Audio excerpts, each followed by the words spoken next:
Hello friends, welcome back to my YouTube channel Ravi age and science. Friends, आज के इस lecture में हम dairy chemistry and animal nutrition, जो आपका सब्जेक्ट टाइटल है BSc 7 सेमेस्टर का, के अंतर्गत हम एक टॉपिक को डिस्कस करेंगे। और साथ ही आज का जो टॉपिक है, जैसा कि आप स्क्रीन पर देख रहे हैं, वो है मेटाबॉलिज्म ऑफ कार्बोहाइड्रेट्स। कार्बोहाइड्रेट्स की उपापचय को हम डिस्कस करेंगे आज की इस लेक्चर में।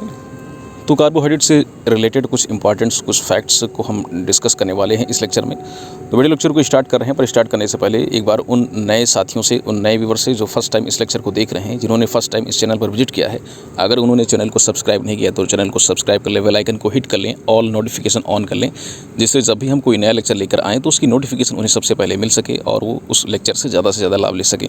और साथ ही साथ व्यूवर से ये भी रिक्वेस्ट है कि जो आपके नए साथी हैं उनको भी लेक्चर को शेयर करें, जिससे कि वो लोग भी उससे ज़्यादा बेनिफिट ले सकें। आइए लेक्चर को स्टार्ट करते हैं। तो सबसे पहले हम कार्बोहाइड्रेट्स के मेटाबॉलिज्म में जो पहला पॉइंट डिस्कस करेंगे कि जो मेटाबॉलिज्म जो टर्म है, वो मेटाबॉलिज्म टर्म आपका ग्रीक लैंग्वेज यानी जो ग्रीक भाषा है उससे ये ड्राइव किया गया है। और मेटाबोल इसका मतलब होता है, मेटाबॉलिज्म से आपका मेटाबोल जो आपका ग्रीक वर्ड है उससे बना हुआ है, जिसका अर्थ होता है परिवर्तन। तो ये जो फूड मटेरियल होते हैं उसके परिवर्तन को इंडिकेट करता है कि वो किस तरीके से उनकी संरचना में परिवर्तन होता है। दूसरे पॉइंट की बात करें तो जो मेटाबॉलिज्म है, मेटाबॉलिज्म में दो एक्टिविटीज़, दो प्रकार की प्रोसेस जो है इंक्लूडेड होती हैं। कौन कौन सी हैं? तो पहला मेटाबॉलिज्म में हम उपचयन को पढ़ते हैं और दूसरा अपचयन को पढ़ते हैं। उपचयन क्या है, अपचयन क्या है? उपचयन को उपचय भी कहा जाता है शॉर्ट में, और अपचयन को अपचय भी कहा जाता है। तो उपचय और अपचय दोनों को सम्मिलित रूप से मिलाकर उपापचय कहा जाता है, मेटाबॉलिज्म कहते हैं। इंग्लिश में अगर इसको हम जाने तो उपचय मीन्स आपका एनाबॉलिज्म और अपचय का मतलब होता है कैटाबॉलिज्म। तो एनाबॉलिज्म एंड कैटाबॉलिज्म प्रोसेस को मिला करके आपका मेटाबॉलिज्म टर्म जो है कंप्लीट होता है। आइए जानते हैं कि उपचयन क्या है। पहले वाले टर्म को समझते हैं। तो उपचयन यानी आपका एनाबॉलिज्म उन सभी क्रियाओं को, उन सभी एक्टिविटीज़ को कहते हैं जिनके द्वारा संश्लेषण होता है। मीन्स कह सकते हैं कि मैन्युफैक्चरिंग प्रोसेस है, इसके द्वारा क्रिएशन होता है, इसके द्वारा संश्लेषण वाली प्रक्रियाएँ होती हैं, सिंथेसिस होता है। दूसरी पॉइंट की बात करें, जो अगला जो है अपचयन, तो अपचयन उन सभी क्रियाओं को कहते हैं जिनके द्वारा संकीर्ण पदार्थ सरल पदार्थों से ऑक्सीकृत होते हैं। तो मीन्स ये जो है आपका ये डिस्ट्रक्शन वाली प्रोसेस होती है। इसके द्वारा जो है जो बड़े बड़े आपके जो संकीर्ण पदार्थ होते हैं वो छोटे पदार्थों में टूट जाते हैं। आगे चलते हैं तो ADP मीन्स आपका एडेनोसिन डाइफॉस्फेट और H3PO4 यानी फास्फोरिक अम्ल अलग होने पर 9000 कैलोरी ऊर्जा निकालते हैं। ये दोनों जब अलग होते हैं तो इनसे 9000 कैलोरी ऊर्जा रिलीज़ होती है। और रक्त में पाई जाने वाली शर्करा जो है वो ग्लूकोज होती है। रक्त में जो शर्करा पाई जाती है वो आपकी ग्लूकोज शर्करा होती है। मानव की रक्त में शर्करा की सामान्य स्तर 100 mg/100 ml होता है। तो जो इसका जो लेवल होता है, एक बार आप इसको याद कर लीजिएगा। तो जो मानव की जो रक्त होता है, उसका जो ब्लड होता है, ब्लड में शर्करा यानी शुगर का जो सामान्य लेवल है, जो जनरल लेवल है, वो 100 mg/100 ml होता है। मतलब 100 ml में 100 mg पाया जाता है शुगर। लेकिन जो एवरेज, जो औसतन जो इसको देखा गया है, जो वेरी करता है थोड़ा सा, तो लीस्टली जो है आपका 80 हो सकता है, और हाई मतलब जो इसको अच्छा माना जाता है, मीन्स जो ऑप्टिमम जो रेंज है वो 80 से 120 तक माना जाता है। तो 80 से 120 mg तक इसमें वेरिएशन, इसमें विविधता देखने को मिलती है। तो फिर से एक बार समझ लेते हैं इस पॉइंट को कि जो ह्यूमन का जो ब्लड है, ब्लड में जो शर्करा यानी आपका शुगर का जो लेवल है वो 100 mg/100 ml होता है, यानी 100 ml में 100 mg माना जाता है। लेकिन ये वेरी करता है 80 से लेकर 120 mg तक। आगे चलते हैं उपवास की अवस्था में। उपवास का मतलब ये नहीं, जब आप फास्ट करते हैं, फास्टिंग जब होती है, जब आप खाना पीना छोड़ देते हैं कुछ समय के लिए, कुछ घंटों के लिए, तो उपवास की अवस्था में रक्त शर्करा का जो लेवल होता है वो 80 mg/100 ml रक्त से भी कम हो जाता है। मतलब ये 80 mg से भी नीचे चला जाता है। अगर आप फास्टिंग करते हैं, कुछ समय के लिए आप खाना पीना नहीं खाते हैं, तब उस समय जो शुगर का लेवल होता है वो 80 mg से भी कम हो जाता है। मीन्स आपका जो लेवल है, जो ब्लड में जो शर्करा की मात्रा होती है उससे भी कम हो जाता है। रक्त शर्करा की घटी हुई अवस्था को कहते हैं हाइपोग्लाइसीमिया। इसको इंपॉर्टेंट टर्म है, इसको याद रखिएगा। हाइपोग्लाइसीमिया क्या है? हाइपोग्लाइसीमिया जब ब्लड में, रक्त में जब शुगर का लेवल घट जाता है तो उस घटी हुई यानी आपका डिक्रीज जो लेवल होता है, decrease level of sugar is known as hypoglycaemia. Hypoglycaemia जो है रक्त में जो है शुगर की घटी हुई मात्रा को दर्शाता है। आगे बात करते हैं, जब रक्त में इसकी मात्रा बढ़ जाती है, किसकी? शर्करा की। तो जब रक्त में शर्करा की मात्रा बढ़ जाती है तो इस कंडीशन को कहते हैं हाइपरग्लाइसीमिया। तो हाइपो और हाइपर टर्म से आप लोग काफ़ी ज़्यादा परिचित हैं, तो इसको आप याद रखिएगा। हाइपोग्लाइसीमिया आपका घटी हुई मात्रा है, और जब बढ़ी हुई मात्रा की बात करते हैं तब उसे हाइपरग्लाइसीमिया कहते हैं। आगे चलते हैं। शर्करा की मात्रा 60 mg/100 ml से कम हो जाती है तो असामान्य अवस्था उत्पन्न हो जाती है। मतलब जब 60 mg से भी कम हो जाए शर्करा की मात्रा ब्लड में, तब ये एबनॉर्मल कंडीशन को इंडिकेट करती है, एक असामान्य अवस्था को दर्शाती है। बात करते हैं रक्त शर्करा द्वारा ग्लाइकोजन बनने की जो प्रक्रिया होती है उसे कहते हैं ग्लाइकोजेनेसिस। रक्त शर्करा द्वारा यानी रक्त शर्करा में सबका ग्लूकोज के द्वारा जब ग्लाइकोजन बनती है तो ग्लूकोज से ग्लाइकोजन बनने की प्रोसेस को क्या कहते हैं, तो उसे कहते हैं ग्लाइकोजेनेसिस। याद रखिए, इंपॉर्टेंट फैक्ट्स हैं, इंपॉर्टेंट टर्म्स हैं। ग्लाइकोजेनेसिस में आपका ग्लूकोज से ग्लाइकोजन के बनने की प्रोसेस। और ग्लाइकोजन का जो संश्लेषण होता है वो कहाँ पर होता है, तो वो होता है लीवर में, यकृत में और मांसपेशियों यानी मसल्स में। तो यकृत और मांसपेशियों में ग्लाइकोजन का जो है सिंथेसिस यानी संश्लेषण होता है। ग्लाइकोजन किससे बनता है? ग्लाइकोजन बनता है आपका ग्लूकोज से, जिसे आप ब्लड शुगर कहते हैं, रक्त शर्करा कहते हैं।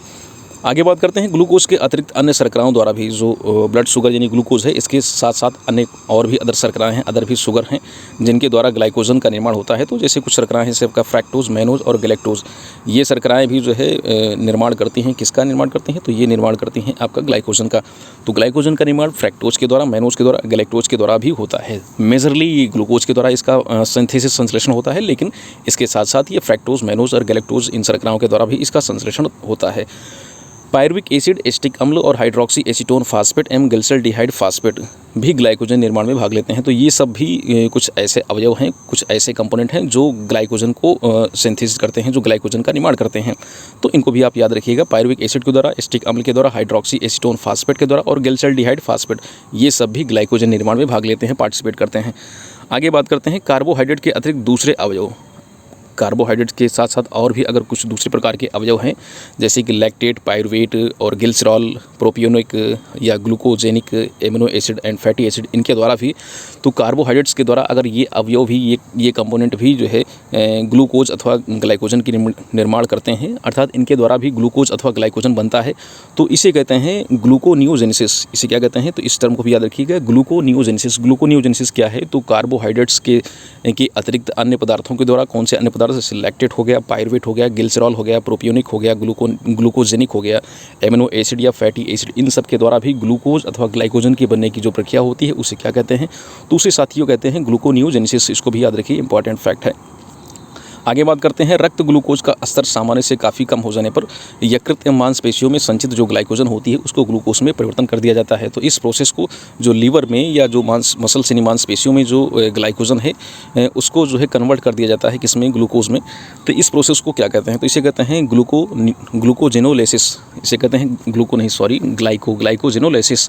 तो ग्लाइकोजन का लाइसिस हो जाना, यानी ग्लाइकोजन से ग्लूकोज का कन्वर्ट हो जाना। तो किस प्रकार के ग्लाइकोजन की बात करें, तो ये वो ग्लाइकोजन है जो लीवर में या मसल्स में स्टोर होता है। तो लीवर यानी यकृत में और मसल्स में जो ग्लाइकोजन स्टोर है उसको ग्लूकोज में कन्वर्ट करने की जो प्रोसेस होती है उसे कहते हैं ग्लाइकोजेनोलाइसिस। तो इसको याद रखिए, ये भी इंपॉर्टेंट फैक्ट्स है। तो हमने 4-5 प्रकार के यहाँ पर जो है जो इंपॉर्टेंट फैक्ट्स हैं या कह सकते हैं टर्म्स हैं, उसको हमने यहाँ पर डिस्कस किया। आगे चलते हैं। वे हार्मोन जो रक्त में शर्करा की मात्रा कम करते हैं उन्हें कहा जाता है, इस प्रकार के हार्मोन जो ब्लड में शर्करा की मात्रा को कम करते हैं, मतलब अगर लेवल बढ़ा हुआ है तो उसे कम कर देंगे। तो जो शर्करा की मात्रा को कम करते हैं उन्हें कहते हैं हाइपोग्लाइसेमिक हार्मोन। तो वे हार्मोन कहलाते हैं हाइपोग्लाइसेमिक हार्मोन। जैसे कि इसमें आपका इंसुलिन, अगर इंसुलिन जो है अगर ब्लड में शुगर का लेवल बढ़ा हुआ है तो इंसुलिन क्या करेगा? इंसुलिन उसके लेवल को कम कर देता है। तो इस प्रकार के हार्मोन जो कह सकते हैं रक्त में, यानी आपका जो ब्लड में जो बढ़ी हुई मात्रा है शर्करा की, उसको कम करने का जो काम करते हैं हार्मोन, उन्हें कहा जाता है हाइपोग्लाइसेमिक हार्मोन कहलाते हैं। एग्जाम्पल के तौर पर आप इंसुलिन को देख सकते हैं। आगे बात करते हैं वे हार्मोन जो रक्त में शर्करा की मात्रा बढ़ाने के लिए उत्तरदायी होते हैं, तो उन्हें क्या कहा जाता है? उन्हें कहते हैं हाइपरग्लाइसेमिक हार्मोन। तो जो घटाते हैं उन्हें हाइपोग्लाइसेमिक कहा जाता है और जो बढ़ाते हैं उन्हें हाइपरग्लाइसेमिक कहा जाता है। तो हाइपो और हाइपर, इस टर्म को भी आप याद रखिए। तो जो बढ़ाने वाले हार्मोन हैं उन्हें हाइपरग्लाइसेमिक हार्मोन कहेंगे और जो घटाने वाले हैं उन्हें कहेंगे हाइपोग्लाइसेमिक हार्मोन। तो इसमें कुछ एग्जाम्पल देख लीजिए, जैसे एड्रेनालिन, ग्रोथ हार्मोन्स और थायरॉक्सिन, ये सब जो हार्मोन्स हैं ये सब ब्लड में शर्करा की मात्रा को बढ़ा देते हैं। आगे बात करते हैं, जब रक्त में शर्करा की मात्रा 180 mg/100 ml रक्त से भी अधिक हो जाती है तो शर्करा जो होती है मूत्र के द्वारा उत्सर्जित होने लगती है और ऐसी दशा को कहते हैं ग्लाइसूरिया कहा जाता है। तो ऐसी कंडीशन को क्या बोलते हैं? ऐसी कंडीशन को ग्लाइसूरिया कहा जाता है। जब रक्त में शर्करा की मात्रा 180 mg/100 ml, इस यानी जो रक्त का एक सामान्य लेवल है उससे भी ज़्यादा हो जाती है तो उसे ग्लाइकोसूरिया कहा जाता है। आगे बात करते हैं, जब रक्त में शर्करा की मात्रा 180 mg/100 ml से कम होती है तो शर्करा जो है क्या कहलाती है? तो उसे रेनल ट्यूब के द्वारा अवशोषित कर ली जाती है। तो इसको देखिए, ये टर्म क्या है? जो ब्लड है आपका, ब्लड में अगर शर्करा की मात्रा कितनी हो जाती है? 180 mg/100 ml, यानी जो आपका जो ब्लड में जो इसका लेवल है उससे कम हो जाती है तो शर्करा रेनल ट्यूब के द्वारा पुनः अवशोषित कर ली जाती है। मतलब 180 mg से कम अगर होने लगती है तब इसको फिर से जो है जो रेनल ट्यूब है उसके द्वारा एब्जॉर्ब करना स्टार्ट कर दिया जाता है। अगर इसकी मात्रा बढ़ जाती है तो उसको एक्सक्रेट कर दिया जाता है, उसको उत्सर्जित कर दिया जाता है। लेकिन जब इसकी मात्रा घटने लगती है तो घटते समय इसकी मात्रा को फिर पुनः जो है अवशोषित करना प्रारंभ कर दिया जाता है। आगे बात करते हैं जब यकृत की ग्लाइकोजन रक्त की ग्लूकोज में परिवर्तित हो जाती है, जो पुनः मांसपेशियों की ग्लाइकोजन में परिवर्तित हो जाती है, जो कि अंततः रक्त की लैक्टिक अम्ल में बदल जाती है। तो इस प्रकार एक चक्र का निर्माण होता है जिसे कोरी चक्र कहते हैं। इसको समझते हैं क्या है। तो बात कर रहे हैं कि जो लीवर है, लीवर में जो ग्लाइकोजन मतलब जो ग्लूकोज जो ग्लाइकोजन के रूप में स्टोर है उसको ब्लड की ग्लूकोज में जब कन्वर्ट किया जाता है तो ये जो ब्लड के ग्लूकोज में जो कन्वर्ट हुआ है लीवर वाला जो ग्लाइकोजन, ये फिर क्या होता है, ये मसल्स जो मांसपेशियाँ होती हैं मांसपेशियों के ग्लाइकोजन में ये कन्वर्ट हो जाता है। और मसल्स की जो ग्लाइकोजन में जो कन्वर्ट हुआ ये ब्लड का जो ग्लूकोज ये फिर से जो है आपका लैक्टिक अम्ल में कन्वर्ट हो जाता है। तो इस प्रकार से एक साइकिल एक चक्र का निर्माण होता है। तो इस प्रकार की एक साइकिल या चक्र जो बन जाता है उसे कोरी चक्र के नाम से जाना जाता है। तो ये 4 कंपोनेंट्स को याद रखिए। लीवर में जो ग्लाइकोजन है वो कन्वर्ट होगा आपका ब्लड के ग्लूकोज में, फिर ब्लड का जो ग्लूकोज है वो मसल्स यानी मांसपेशियों के ग्लाइकोजन में कन्वर्ट होगा और ये मसल्स की जो ग्लाइकोजन है ये फिर से कन्वर्ट होगी किसमें, लैक्टिक अम्ल में। तो इस प्रकार एक साइकिल का निर्माण हो जाएगा, इसे कहेंगे कोरी चक्र कहते हैं। आगे बात करते हैं ग्लाइकोजन अथवा ग्लूकोज का पायरुविक अम्ल तथा लैक्टिक अम्ल में परिवर्तन होता है।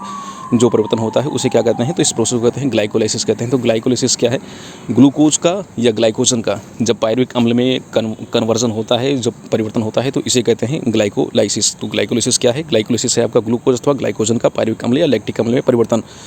आगे बात करते हैं ग्लाइकोलाइसिस का जो अध्ययन है, मतलब इसको स्टडी की बात करें तो ग्लाइकोजन का अध्ययन सबसे पहले इम्बडन, मेयरहाफ और पार्नस के द्वारा किया गया था। तो EMP पाथवे इसे शॉर्ट में, या इसका दूसरा जो ग्लाइकोलाइसिस है, ग्लाइकोलाइसिस को EMP पाथवे भी कहा जाता है। EMP पाथवे क्यों कहते हैं, क्योंकि इम्बडन, मेयरहाफ और पार्नस नाम के 3 वैज्ञानिकों ने इसको सबसे फर्स्ट टाइम जो है स्टडी किया था, इसका अध्ययन किया था।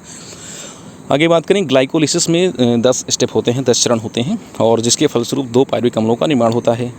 नेक्स्ट अगले पॉइंट की बात करते हैं ग्लाइकोजन तथा स्टार्च से पायरुवेट बनता है। तो इससे क्या बनता है, जो ग्लाइकोजन है, ग्लाइकोजन अथवा स्टार्च से जो है आपका पायरुवेट का निर्माण होता है। ग्लाइकोजन मीन्स आपका आप इसके ग्लूकोज जब अधिक मात्रा में हो जाता है तो वो ग्लाइकोजन के रूप में स्टोर हो जाता है लीवर में या मसल्स में।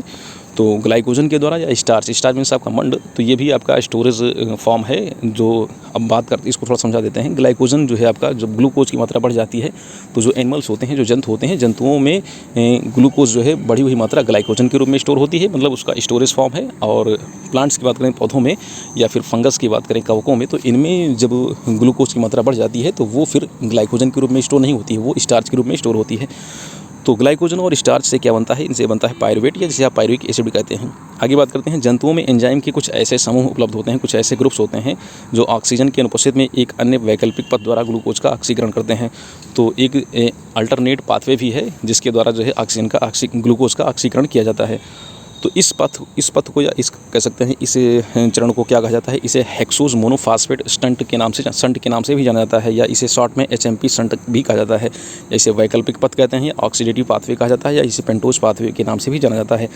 तो एक बार आप इसको देख लीजिए क्या कहा गया हमने। तो जंतुओं में कह रहे हैं कि जंतुओं में एंजाइम के कुछ ऐसे स्पेशल टाइप के कुछ समूह होते हैं जो ऑक्सीजन के अनुपस्थित में एक अन्य वैकल्पिक एक अल्टरनेट पाथवे के द्वारा भी ग्लूकोज का ऑक्सीकरण करते हैं। इस पाथवे को क्या कहा जाता है, इस पाथवे को हेक्सोज मोनोफास्फेट शंट कहते हैं, या HMP शंट के नाम से जाना जाता है। इसे वैकल्पिक पथ कहते हैं, इसे ऑक्सीडेटिव पाथवे कहा जाता है, या इसे पेंटोज पाथवे के नाम से भी जानते हैं।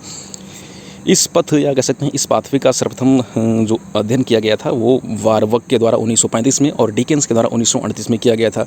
क्रेब्स साइकिल की स्टडी की बात करें तो क्रेब्स साइकिल को ऑक्सफोर्ड यूनिवर्सिटी के एक साइंटिस्ट थे H.A. क्रेब्स ने इसको फर्स्ट टाइम स्टडी किया था। इन्हीं के नाम पर इसे क्रेब्स साइकिल के नाम से भी जाना जाता है। क्रेब्स साइकिल को TCA साइकिल के नाम से भी जाना जाते हैं। तो TCA साइकिल क्या है, आप हमें कमेंट बॉक्स में जरूर बताइएगा TCA का फुल फॉर्म क्या होता है। और लास्ट हमारे इस लेक्चर का जो लास्ट पॉइंट है वो है कि एक ग्लूकोज के पूर्ण ऑक्सीकरण से यानी इसका कंप्लीट ऑक्सीडेशन होता है तो 38 ATP के अणु प्राप्त होते हैं। तो साथियों ये था आज का लेक्चर, और लेक्चर आपको कैसा लगा अपने सुझाव हमें कमेंट बॉक्स में जरूर दीजिएगा। जल्द ही एक नए टॉपिक के साथ आपसे मुलाकात करते हैं। और BSc AG 7 सेमेस्टर के जो स्टूडेंट जिनके एग्जामिनेशन चल रहे हैं इस समय, तो उनसे रिलेटेड हमने बहुत सारे लेक्चर अपने इस चैनल पर अपलोड किया हुआ है। तो वहाँ पर प्लेलिस्ट में जाकर के आप डेयरी साइंस टाइप से हम, या हो सकता है डेयरी नाम से हमने शायद प्लेलिस्ट बनाई हुई है, तो वहाँ पर जाकर के आप चेकआउट कीजिए और आपको बहुत सारे मैटर्स वहाँ पर मिल जाएंगे। तो बस आज की इस लेक्चर में बस इतना ही। जल्द ही एक नए लेक्चर के साथ आपसे मुलाकात करते हैं, तब तक के लिए जय।